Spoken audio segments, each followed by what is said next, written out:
Jim, we now have confirmation from Kayla Mueller's family of her sexual abuse by ISIS leader Abu Bakr al-Baghdadi. In fact, a family spokesman says, "We were told Kayla was tortured, that she was the property of al-Baghdadi. We were told that in June by the government." And Jim, I'm told that the information about Mueller's sexual abuse was provided to the U.S. government by two Yazidi girls who were held in the same compound. What else do you know?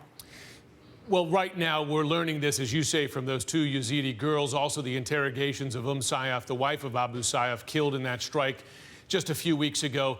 Significant, of course, mostly for her family. Just horrible news to come out, be confirmed on what would have been Kayla's 27th birthday. Significant as well because it shows the length to which the leader of ISIS will go to strike fear and just carry out atrocities like this. But I think it's also significant, Pamela, about the movements of the leader of ISIS, that he felt he had the freedom to move from what is perceived to be ISIS's safe zone in Raqqa to this place in eastern Syria where we knew the compound was, where Kayla Mueller was held.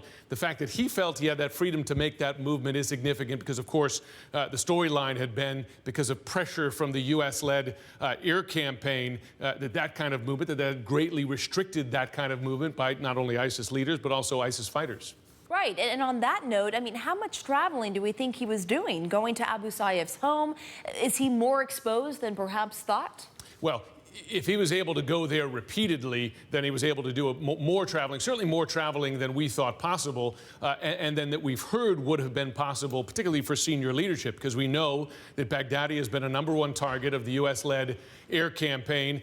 They're working every day, as they were working every day, to track the movements of Abu Sayyaf before they successfully killed him in an airstrike. They are certainly devoting resources to track the movements of Baghdadi. So if he was able to do this, and granted, this was a different time, U.S. assets, coalition assets have gotten better on the ground, more presence in the air, seemingly better intelligence on the ground based on some of the strikes we've seen since then. But regardless, he's been a target since the start of this campaign. The fact that he was able to do those movements, if they turn out to be true, this, of course, based on that testimony of those Yazidi prisoners also held hostage there, held as sex slaves, and the wife of Abu Sayyaf, but still significant that he was able to, it looks like he was able to make these movements. And Jim, from the sources you've been speaking with, how much credence are U.S. officials putting into this testimony from these two Yazidi girls? Well, the Yazidi girls, they are putting a fair amount of credence, but as with any intelligence, of course, they're matching that to other sources, and one of those other sources is Sayyaf, the wife of Abu Sayyaf, and she was not just a bystander in the U.S. view. It's the view of U.S. government, the U.S. intelligence, U.S. military,